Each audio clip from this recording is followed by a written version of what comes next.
If you've ever studied AC circuits, you've probably encountered this equation, Z equals R plus JX, or this one, Z equals the square root of R squared plus X squared. And maybe you memorized them and applied them, but deep down, they probably still felt abstract. Because what is impedance, really? Why can't we just use resistance, and why does it suddenly have to be a complex number? In this video, we're going to strip AC circuits back to their physical foundations, which are energy flow, electromagnetic fields, and charge motion, then build up the idea of impedance from scratch. First, we'll revisit exactly what electrical resistance is, and see that it's not just Ohm's law, as is sometimes suggested. Then, we'll explore how capacitors and inductors also affect the current, but in a completely different way to the resistance. In doing so, we'll uncover the true physical origin of phase shifts between voltages and currents. Finally, we'll unify everything into a single geometric picture, revealing why impedance is naturally a complex quantity, and why AC circuit theory involves the geometry of vectors and triangles. So let's start with the basics, by reminding ourselves what resistance really is. In a DC circuit, a fixed voltage causes electrons to drift. But they can only drift at a steady velocity because they are constantly colliding with ions. During these collisions, electrons lose some energy, which is dissipated from the circuit as heat. This effect is what we call resistance. And this is important to clarify. Resistance is not necessarily the ratio between voltage and current. For a simple situation like this, it is, but only because nothing else is going on.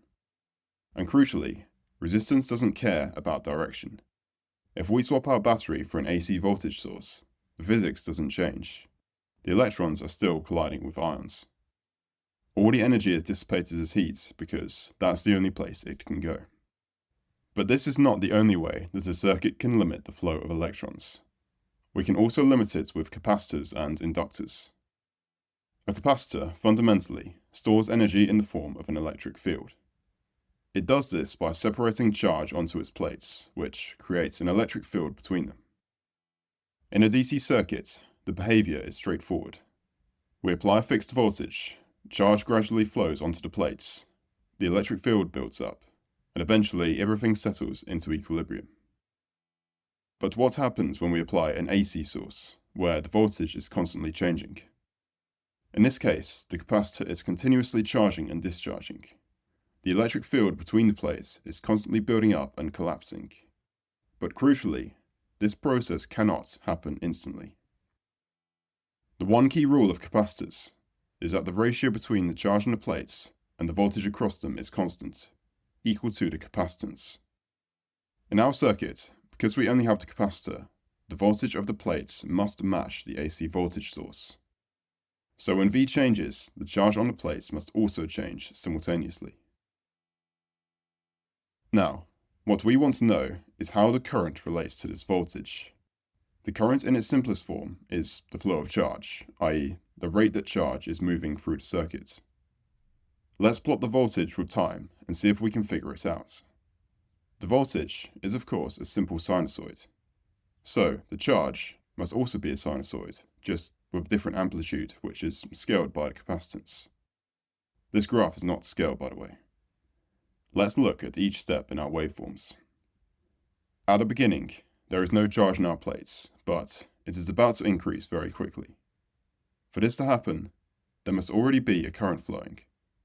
In fact, given this is the sharpest rate of increase in charge, the current must be at its maximum. After a quarter of a cycle, the voltage peaks, and no more charge is moving onto the plates.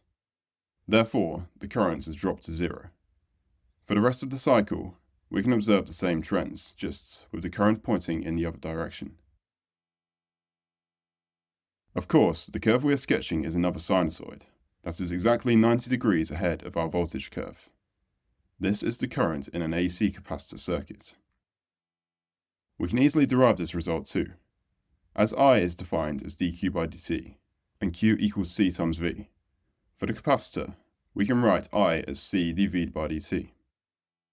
This is the general equation for capacitors in AC circuits. If we substitute our voltage equation in, and take the derivative, we get a current of cosine omega t, which is of course equal to sine omega t plus 90 degrees.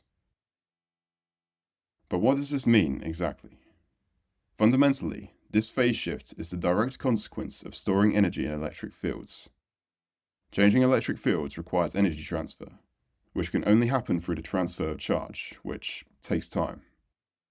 This creates a built-in delay between the rate of charge flow and charge actually in the plates, which is what creates the field. This effect is also called electromagnetic inertia, which is the reluctance of electric and magnetic fields to change instantly. On that note, let's now turn to the inductor. An inductor fundamentally stores energy in the form of a magnetic field. This field is generated by electric currents flowing through the inductor coil. In our DC circuit, electrons move through the coil like so, which generates a magnetic field going straight through the inductor. The presence of this field has important consequences. When we first attach a battery, the current does not appear instantly. Instead, it gradually rises to a steady value. This delay occurs because building the magnetic field requires energy.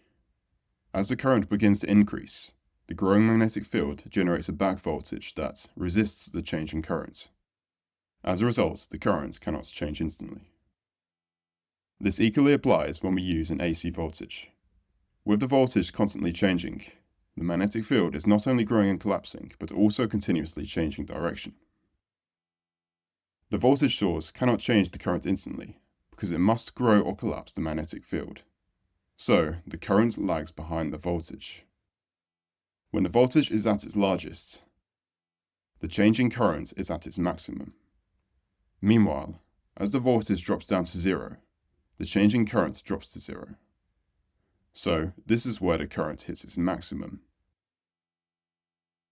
The current therefore lags the voltage by exactly 90 degrees. Generally, the voltage across any inductor is related to the current by V equals L di by dt, and using our sinusoidal voltage, we can easily derive this 90-degree phase shift. Inductors, therefore, are a perfect analog to capacitors. The phase shift in inductors is a consequence of the fact that inductors store energy in magnetic fields. This is once again electromagnetic inertia, the reluctance of electric and magnetic fields to change instantly. Let's summarize what we have learned so far. We have shown that for both capacitors and inductors, there is a secondary factor, electromagnetic inertia, which impedes currents. Mathematically, it does this by creating phase shifts. This effect is not the same as resistance. Resistance causes energy to dissipate out of the circuit as heat, while these effects temporarily store and release energy. No energy is lost, but there are delays between voltages and currents. We call this effect reactance. We define reactance as the part of the circuit's opposition to alternating currents that comes from energy storage rather than dissipation. So let's now return to our original problem. For AC circuits, the ratio between voltage and current depends on both the resistance and the reactance. We need a third quantity that describes this ratio. The total circuit impedance, denoted by the letter Z, is the ratio between the voltage input and the current. That considers both the resistance and the reactance. This is the total opposition of the circuit to a current. So, we redefine Ohm's law for AC circuits as V equals I times Z, where Z is the impedance. Our next job is to see how the impedance relates to the resistance and the reactance exactly. Let's plot our sinusoidal voltage and an arbitrary unknown current, IT, with amplitude I0 and phase angle phi. As we discussed in the previous video, we can write all sinusoidal quantities, including all voltages and currents, as phasors, simple static vectors on a complex plane. Each phasor has two pieces of information, an amplitude and a phase angle. In any steady-state AC circuit, every voltage and current in the circuit oscillates at the same frequency omega. So, we can fully represent them with their amplitude and phase shift.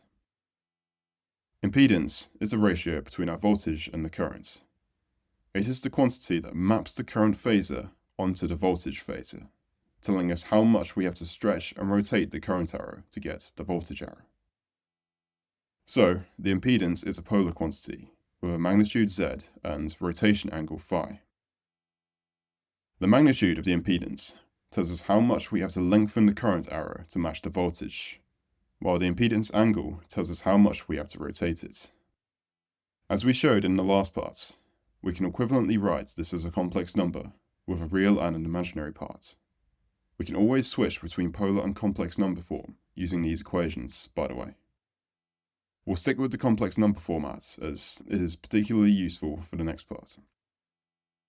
So now let's look at each component again and figure out what its impedance must be. For a resistor, voltage and current are in phase, so the ratio between V and I is just R with no phase shift. So the impedance is just the resistance, a real number.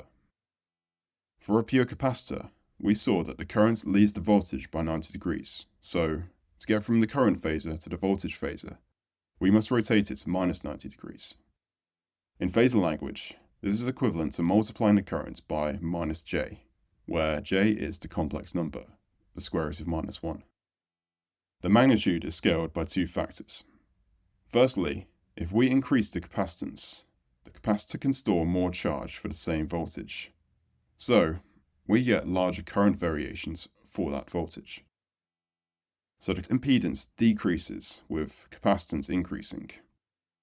Also, a higher frequency means the voltage oscillates faster, such that there's less time for charge to build up on the plates. This also lowers the circuit impedance to current. All in all, the impedance of a capacitor is minus J over omega C. We'll see how to easily derive this result in a moment, if you're not convinced. For a pure inductor, the situation is reversed. Here, the voltage leads the current by 90 degrees. So, we must rotate the current by this amount, which we can do by multiplying by J. The impedance magnitude depends on two factors here, also. Firstly, a larger inductance means a stronger magnetic field for the same current, which means a stronger opposition of the inductor to current flowing. So, impedance scales with inductance. Also, a higher frequency means faster current changes, such that the inductor has to work harder to oppose them. So, impedance grows larger with inductance and frequency. This gives us an impedance of J omega L. You can easily derive these results like so. In phasor format, we can write the voltage source as V0 e to the j omega t. For a resistor, the relationship between current and voltage is just R. For a capacitor, it's C dV by dt, and for an inductor, it's V equals L di by dt, which is equivalently 1 over L times the integral of V with respect to time. Substituting in our phasor, we can find the equation for current, and then, to get the impedance, simply divide the original voltage by this current. So these are the impedances for each circuit. You'll notice that the results for the capacitor and inductor are multiplied by J. These two results are the reactances of those two components, which we'll label XC and XL. So basically, each component has its own Ohm's law. The real part of impedance is always resistance, while the imaginary part is reactance. Generally, we can write the impedance as R plus Jx, where R is the total resistance and X is the total reactance.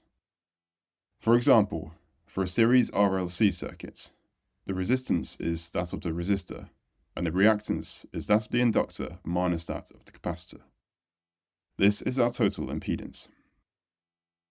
You can easily prove this result using Kirchhoff's laws if you're not convinced. A neater way we can illustrate impedance is by using a phasor diagram like so. Here, the resistance lies along the real x-axis, while the reactance lies along the imaginary y-axis.